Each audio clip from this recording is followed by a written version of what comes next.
부활절입니다. 오늘 부활절에 부활의 은혜가 우리 모두 가운데 임하길 축복합니다.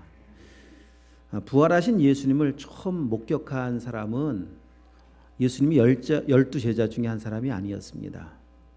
오늘 소개하고 있지만은 뜻밖의 인물입니다. 막달라 마리아라고 하는 뜻밖의 인물입니다. 막달라 마리아는 어떤 사람이었는가? 다른 성경 복음서를 쭉 종합 정리를 해보면 그 여인은 7 귀신 들렸던 여인, 누가복음 8장에 보면 그렇게 소개하고 있거든요. 7 귀신 들렸던 여인.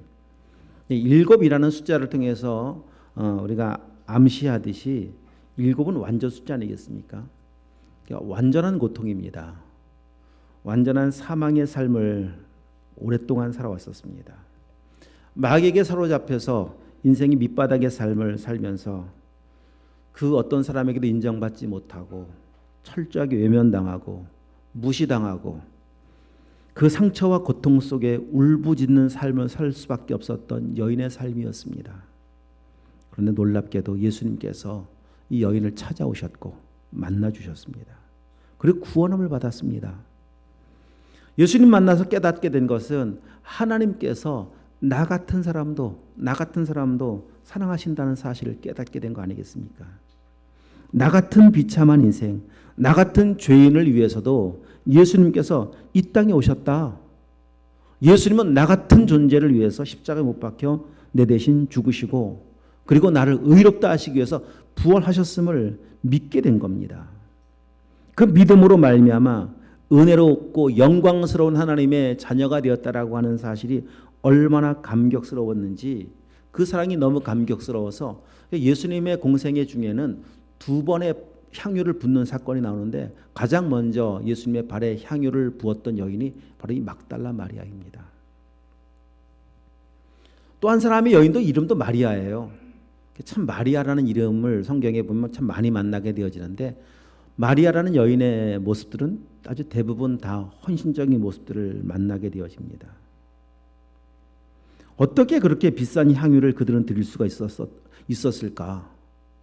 요한복음의 12장에 보면 두 번째 이제 예수님 십자가 달리기 전에 향유를 부었을 때 그 값이 나오죠. 거기에 저 비싼 것을 300데나리온이나 가치가 되는 것, 300데나리온 하면은요 그냥 1년 연봉이라고 생각하시면 됩니다. 어떻게 1년치를 모아서 벌 수 있는 돈을 저렇게 허비한다, 이렇게 말을 하고 있는 걸 보면은 굉장히 비싼 가치가 있는 향유였었는데, 그것을 어떻게 깨어서 부어서 예수님의 발을 씻을 수가 있을까? 그 여인들은 다 돈이 많았나? 아니죠. 돈이 많아서 헌신하는 거 아닌 거 알고 계시죠? 누가복음 한번 가서 여기 접어두시고 그 본문을 한번 가서 보시면 예수님이 정확하게 그 의미를 말씀해 주고 계십니다. 누가복음 7장을 한번 가보겠습니다. 뒤로 넘기셔서 누가복음 7장 36절 이하의 그 내용이 쭉 나와 있는 내용입니다. 한 바리새인이 예수께 자기와 함께 잡수시기를 청하니 이에 바리새인의 집에 들어가 앉으셨을 때 그 동네에 죄를 지은 한 여자가 있어 예수께서 바리새인의 집에 앉아 계심을 알고 향유 담은 옥합을 가지고 와서 예수의 뒤로 그 발 곁에 서서 울며 눈물로 그 발을 적시고 자기 머리털로 닦고 그 발에 입 맞추고 향유를 부으니, 자, 이렇게 향유를 부었습니다. 이 모습을 보고서 39절 불평을 쏟아놓습니다. 이거 나중에 다시 한번 읽어보게 될 것이고, 자, 이 사건 속에 주님께서 말씀하고 계신 그 말씀, 자, 47절, 우리 47절을 보기 전에 여기를 먼저 보십시다. 41절 42절 말씀 한번 보겠습니다. 시작. 이르시되 빚진 자가 둘이 있어 하나는 500데나리온을 졌고 하나는 50데나리온을 졌는데 갚을 것이 없으므로 둘 다 탕감하여 주었으니 둘 중에 누가 그를 더 사랑하겠느냐? 자, 누가 더 사랑하겠습니까? 그렇죠? 그 43절 시몬이 대답하여 이르되 내 생각에는 많이 탕감을 받은 자이니이다. 이르시되 내 판단이 옳다 하시고, 자, 44절부터 47절까지 쭉 읽어보십시다. 그 여자를 돌아보시며 시몬에게 이르시되 이 여자를 보느냐 내가 내 집에 들어올 때 너는 내게 발 씻을 물도 주지 아니하였으되 이 여자는 눈물로 내 발을 적시고 그 머리털로 닦았으며 너는 내게 입 맞추지 아니하였으되 그는 내가 들어올 때부터 내 발에 입 맞추기를 그치지 아니하였으며 너는 내 머리에 감람유도 붓지 아니하였으되 그는 향유를 내 발에 부었느니라. 이러므로 내가 네게 말하노니 그의 많은 죄가 사하여졌도다. 이는 그의 사랑함이 많으니라. 사함을 받은 일이 적은 자는 적게 사랑하느니라. 이렇게 말씀하시지 않습니까? 많은 죄가 사하여졌다. 그러면 이 여인은 엄청 죄를 많이 지은 여인이구나. 또 이렇게 생각할 수 있겠죠. 그런 의미가 아닌 것도 알고 계시죠. 죄를 많이 지어서 죄인 된 것도 아니고요. 다 똑같은 죄인인데 많은 죄가 사함 받았다라고 하는 것은 내가 어떠한 존재인가를 정확히 깨달았다는 겁니다. 내가 죄인인 것을 하나님의 은혜 가운데 알게 된 거예요. 그러니까 매일 죄를 짓고 살아도요, 내가 죄인인 걸 모르는 사람이 있고 이 세상에서 볼 때는 법 없이 살아도요, 내가 죄인인 걸 인정하는 사람이 있습니다. 내가 죄인인 게 깨닫는 것이 은혜의 시작입니다. 못 깨달으면 내가 죄인이라는 사실을 인정하지 않고 깨닫지 못하면은요, 오늘 부활절을 지금 보내고 있지만 예수님의 십자가는 나와 상관이 없어요. 이사야 53장 4절 말씀에 이렇게 말씀하고 계십니다. 그는 실로 우리의 질고를 지고 우리의 슬픔을 당하였거늘. 이렇게 이거 사실 분명히 맞는데 사람들은 생각하기를 그는 징벌을 받아 하나님께 맞으며 하나님께 고난을 당한다 하였노라. 그가 문제가 있는 것이지, 그가 문제가 있어서 징벌을 받는 것이 고난을 받는 것이지, 내 십자가는 아니고 나와는 상관이 없고 예수님 뭔가 문제가 있으니까 저렇게 처절한 고통을 당하는 것이지, 이렇게 생각하는 사람도 있었다는 겁니다. 여러분, 이렇게 생각하는 사람들이 예수님의 십자가를 바라보면서 은혜라고 생각하겠습니까? 전혀 은혜를 모르죠. 많은 죄가 사함 받았다라고 하는 것은 나는 예수님의 십자가로만 내 죄 문제가 해결될 수 있는 사람입니다. 저는 그러한 죄인입니다. 제가 지은 죄는 그만큼 큰 죄입니다. 이걸 깨닫게 된 겁니다. 그래서 은혜를 아는 만큼 사랑하게 되고요, 사랑하는 만큼 헌신하게 됩니다. 사랑하면 삶은 달라질 수밖에 없어요. 아니, 사람이 사람을 사랑해도 삶이 달라지잖아요. 사랑하니까 하나님께서 예수님 이 땅에 보내시는 것이고, 사랑하면 하나님 앞에 우리의 삶의 모습은 하나님의 뜻을 따라 살아가는 삶을 살아갈 수밖에 없습니다. 방금 전에 살펴봤잖아요. 많은 죄가 사해졌다. 내가 그렇게 큰 죄인이었었는데 이런 나를 사랑하셨다라고 하는 사실이 깨달아지니까 이 여인이 이렇게 행동하는 것이지, 뭐 돈이 많아서 향유를 막 깨부술 만큼 절대 아니라니까요. 자, 요한일서 3장을 한번 가서 보십시다. 요한일서. 여기는 한번 요것도 잠깐 접어두시고 요한일서를 한번 갔다 오시면 좋겠네요. 요한일서 3장. 3장 1절입니다. 요한일서 3장 1절 시작. 보라, 아버지께서 어떠한 사랑을 우리에게 베푸사 하나님의 자녀라 일컬음을 받게 하셨는가. 우리가 그러하도다. 그러므로 세상이 우리를 알지 못함은 그를 알지 못함이라. 여기 보십시오. 보라, 아버지께서 어떠한 사랑을 우리에게 베푸셨는가. 어떠한 사랑. 그 사랑을 베푸셔서 우리가 하나님의 자녀라 일컬음을 받게 되었는가. 여기 어떠함이라고 하는 것이 어떠함입니까? 십자가에 죽기까지 내어주신 사랑이잖아요. 그만큼 사랑하셨다라고 하는 거예요. 이게 어떠한 사랑이라고 하는 어떠함이라고 하는 것은 말로 다 표현할 수 없을 때 나오는 감탄사입니다. 그 사랑이 얼마나 크고 놀라웠었는지 찬송가의 가사 속에는 하늘을 두루마리 삼고 바다를 먹물 삼아도 그 사랑을 다 기록할 수가 없다. 왜? 하나님의 사랑이 너무 큼을 고백하는 그 감탄의 고백과 가사 아니겠습니까? 결국 하나님의 은혜의 크기는 내가 누구인가를 아는 것에서부터 시작된다니까요. 하나님은 모든 사람을 다 사랑하시죠. 똑같이 사랑하십니다. 그런데 똑같이 사랑하시는데 그 사랑을 누가 더 많이 깨닫는가? 더 많이 깨닫는 사람이 있고 못 깨닫는 사람의 그 차이가 있는 거지, 더 사랑하고 덜 사랑하는 건 없습니다. 똑같이 죽으셨다니까요. 그 더 사랑을, 하나님의 사랑이 그 큼을 깨닫는 비결은 내가 누구인가를 아는 것입니다. 자, 오늘 다시 이제 7장 누가복음 7장 거기 와서 보시면 아까 읽지 않았던 37절 39절 말씀 한번 보십시오. 누가복음 7장 39절 시작. 예수를 청한 바리새인이 그것을 보고 마음에 이르되 이 사람이 만일 선지자라면 자기를 만지는 이 여자가 누구며 어떠한 자 곧 죄인인 줄을 알았으리라 하거늘. 여기 어떠한이 또 나오죠. 어떠한. 아까 어떠한 사랑이 나왔고 저 여자가 어떠한 여인인지 감탄은 감탄인데 완전 반대의 감탄입니다. 하나는 크신 은혜에 대한 감격의 감탄이라면 이거는 굉장히 비하는 감탄입니다. 아니 저 인간 저런 못된 나쁜 저런 사람이 누군지 알았더라면 얼마나 지금 이 여인에 대한 막 모욕적인 언사인지 모릅니다. 그 여인이 그렇게 자기를 대하고 있는 것을 모를 리가 없습니다. 지금까지 그렇게 살아왔었습니다. 그런데 이런 자신을 예수님은 사랑하셨습니다. 하나님은 사랑하셨습니다. 그 사랑을 아는 거예요. 그래서 그 여인은 그 어떤 사람보다 하나님의 사랑에 대한 감격이 그 마음속에 늘 복받치며 사무치며 살고 있는 여인이었었습니다. 자, 여러분 더 나가서 보시죠. 그 사랑이 얼마나 컸는지 8장으로 넘어가 보시면 8장입니다.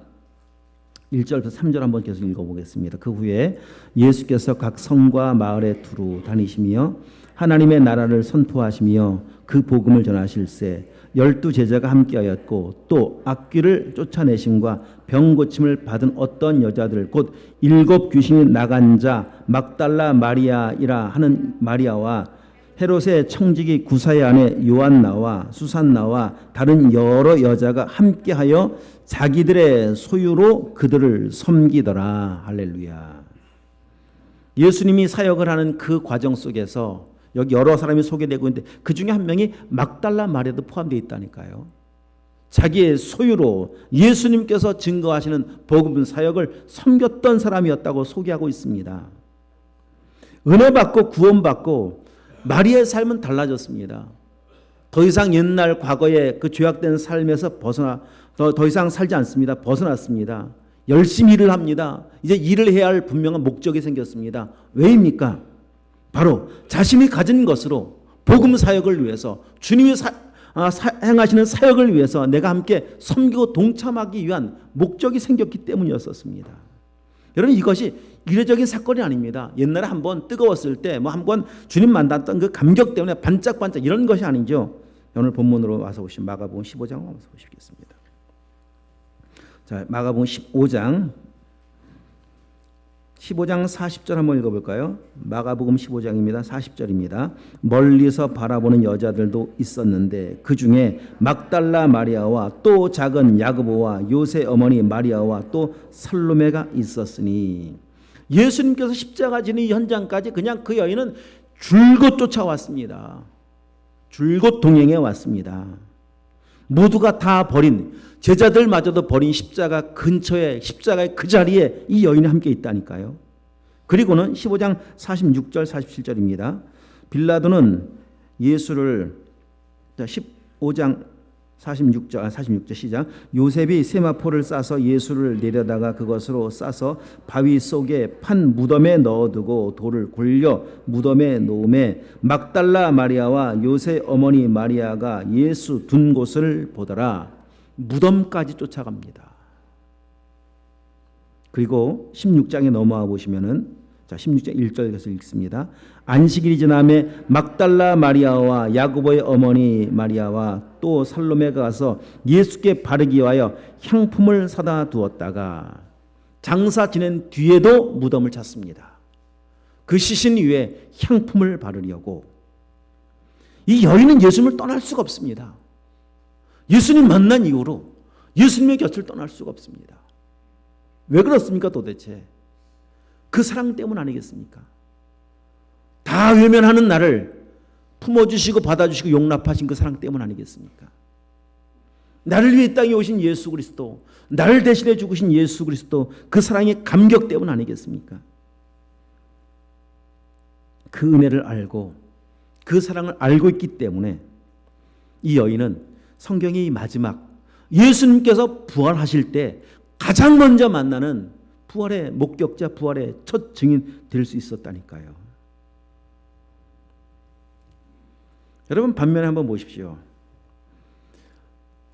두 번째 마리아가, 그 마리아는 나사로의 동생 마리아였습니다. 자기 집에 오셨던 예수님을 향해서 옥합을 깨서 그 발에 붓습니다. 아까 이제 누가복음 8장에 7장에 보면은요, 거기는 시몬의 집이라 나와 있죠. 시몬 베드로가 아닙니다. 바리새인의 한 시몬이라는 이름을 가진 사람이었었습니다. 그 시몬이나 가룟 유다는 이 여인들이 행하는 모습을 보고서 얼마나 못마땅하게 여기는지 모릅니다. 비난합니다. 정죄합니다. 그렇게 행하는 그 여인도 문제라고 생각하지만은 그걸 지켜보고 있는 예수님은 더 큰 문제라고 여기고 있습니다. 아니, 그 여인이 어떤 여인인 줄 알았으면은 어떻게 그 여인이 당신의 발을 씻는 걸 그냥 지켜만 보고 계십니까? 아니, 이 돈이 얼마나, 이걸 팔면 얼마나 큰 가치가 있습니까? 팔아서 가난한 자들에게 나눠주게 하시지 왜 그걸 지켜만 보고 계십니까? 불평하는 그들의 모습 볼 수 있지 않았었습니까? 자, 그렇게 살았던 그 가룟 유다, 시몬의 이야기는 뭐 더 나와 있지 않기 때문에 잘 모르겠지만, 여러분 가룟 유다의 모습 어떻게 끝나는지 알고 계시지 않습니까? 그렇게 말했던 가룟 유다, 300데나리온에 팔아서라고 하는 것이 진짜 가난한 사람들을 위한 것도 아니고, 예수님 정확하게 그 의미 알려주었습니다. 자기의 주머니를 채우기 위함이다. 가룟 유다의 삶을 가만히 보면은요, 예수님이 제자였었지만 그냥 마지막까지 그냥 돈이었었어요. 그렇게 살았던 가룟 유다가 멋지게 그 돈 가지고 한번 써보나요?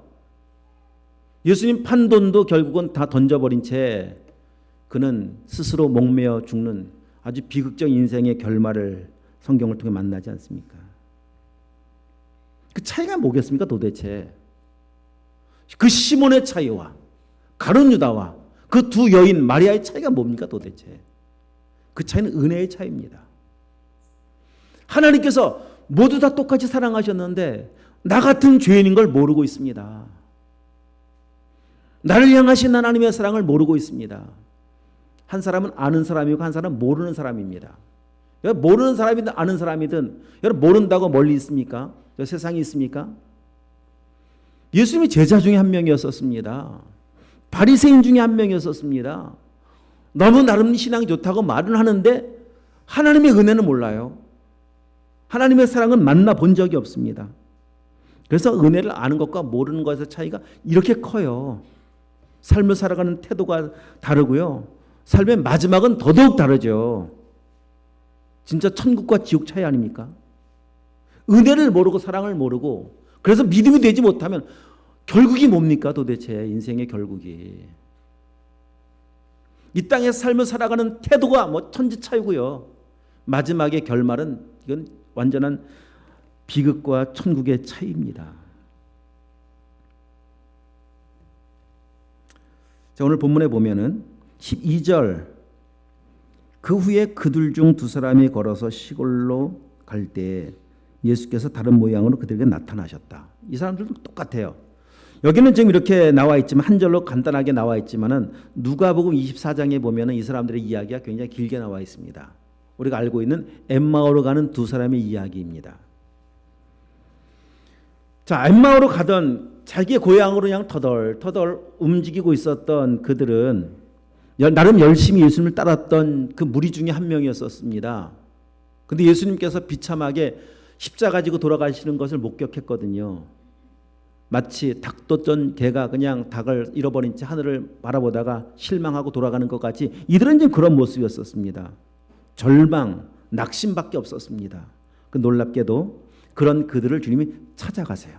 뭐 시간 관계에서 다 자세히 볼 수는 없습니다. 누가복음 24장에 자세히 나와 있습니다. 그리고는 구약 성경을 가지고 구약 성경이 기록하고 있는 예수 그리스도에 관련된 내용들을 하나하나 자세히 풀어 설명하기 시작합니다. 이게 성경에 이렇게 나와 있어요. 말씀을 가르치시고 풀어주실 때 우리의 마음이 뜨겁지 아니하더냐. 마음이 뜨거워졌습니다. 뭐 세상으로 말하면 하여튼 세상적 용어는 아니죠. 뭐 종교적인 용어입니다. 불 받았다. 이게 불 받는 게 뭐예요? 그런 거 아닙니다, 여러분. 불이 막 와서 뜨거운 게 아니에요.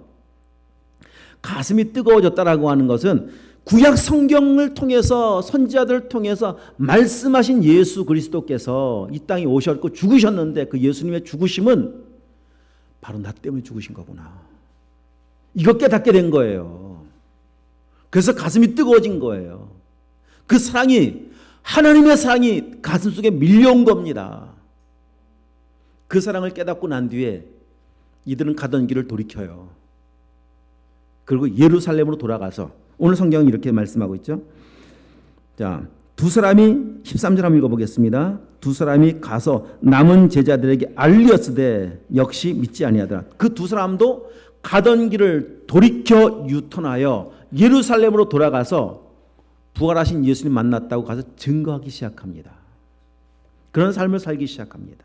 달라지는 거예요. 불과 하루 전 절망 속에, 낙심 속에 터덜터덜 고향을 향해 발걸음을 옮기던 그들이 복음을 통해서 그 사랑을 깨닫고 난 뒤에 인생이 유턴되어집니다. 발걸음에 얼마나 힘이 있습니까? 가서 얼마나 담대히 외치고 있습니까? 주님 살아나셨다. 부활의 증인으로 살고 계시지 않습니까? 정말 주님, 부활하신 주님 만나면요, 인생은 달라지는 거예요. 어디를 가든지 무엇을 하든지 부활의 증인된 삶을 살아가기 시작합니다. 짐 엘리엇 선교사 이야기를 잘 알고 있을 겁니다. 1927년 태어났습니다. 영국의 유명한 휘튼 대학을 수석으로 졸업했습니다. 그런 대학을 다닐 때부터 늘 기도했던 기도의 내용이 무엇인가 하면, 하나님, 저를 선교사로 보내주시옵소서.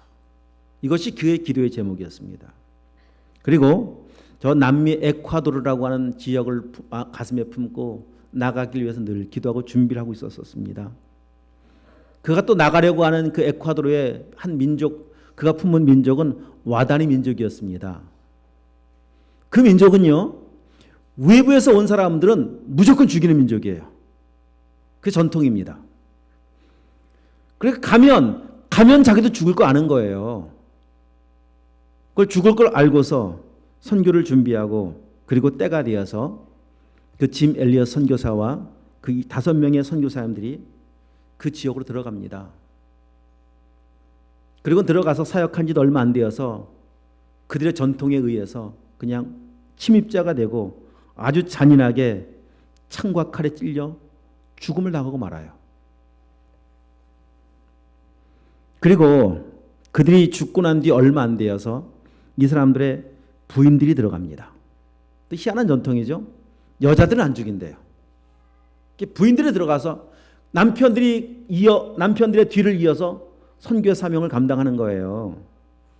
자, 그 여인들의 헌신된 선교사의 모습으로, 헌신된 복음의 증거함으로 그 지역이 복음화되기 시작하는데, 그 짐 엘리엇 선교사와 선교사들을 죽인 사람들 중에 3명이 다 목회자가 됩니다. 그들을 통해서 그 지역이 복음화되기 시작합니다. 놀라운 일이죠. 여러분, 그 짐 엘리엇 선교사가 대학을 다닐 때 기도했던 기도문을 제가 소개해 드리겠습니다.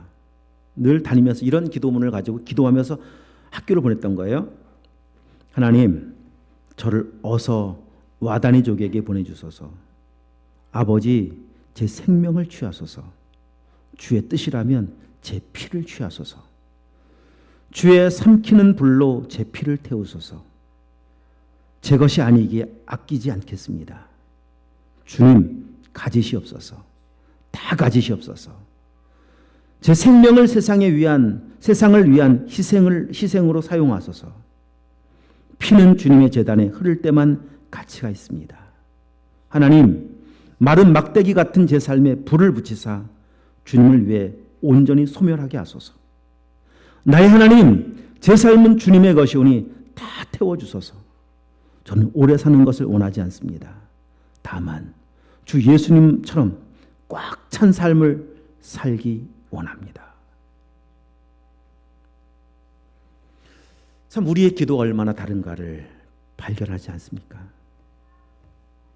도대체 왜 이 젊은 나이에 그 유능한 29살의 청년이 이런 기도를 하다가 선교지에서 순교할 수 있었겠습니까? 왜 도대체? 이유는 다 똑같습니다. 한 가지입니다. 그 사랑 때문입니다. 나 같은 죄인을 사랑하신 그 사랑, 나 같은 죄인 때문에 이 땅에 오셔서 십자가 지신 그 사랑, 그 은혜, 구약 시대의 사람이든 신약 시대의 사람이든 오늘 현대의 사람이든 오늘 지금도 마찬가지예요. 하나님 앞에 자신의 삶을 드려 헌신하여 살았던 사람들은 다 그 의미는, 이유는 다 똑같습니다. 구약을 살아도 신약을 살아도 예수님 시대를 살아도 예수님의 제자여도요, 그 사람 깨닫지 못하면은요, 그 삶은 의미가 없어지기 시작합니다.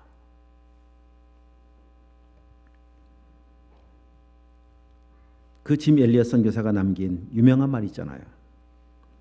영원한 것을 얻기 위해 영원하지 않은 것을 버리는 자는 결코 어리석은 자가 아니다. 다시 한번 읽어드리겠습니다.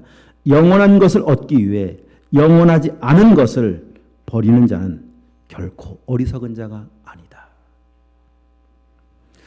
자, 오늘 이 부활의 아침에 우리의 삶 한번 돌아보십시다. 어떻게 살고 계신지. 내 삶의 모습은 오늘 두 마리아, 막달라 마리아, 그리고 나사로의 동생 마리아, 우리 짐 엘리엇 선교사, 이 삶에 가깝습니까? 아니면 그 바리새인 시몬, 가룟 유다, 이 삶에 가깝습니까?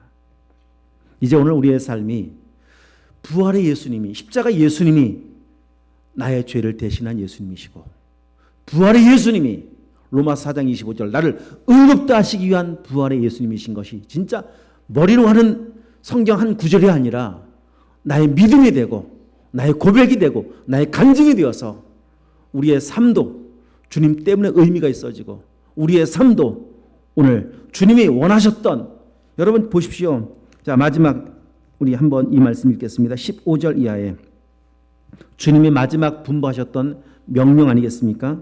15절 16절 18절까지 또 이르시되 너희는 온 천하에 다니며 만민에게 복음을 전파하라. 믿고 세례를 받는 사람은 구원을 얻을 것이요 믿지 않는 사람은 정죄를 받으리라.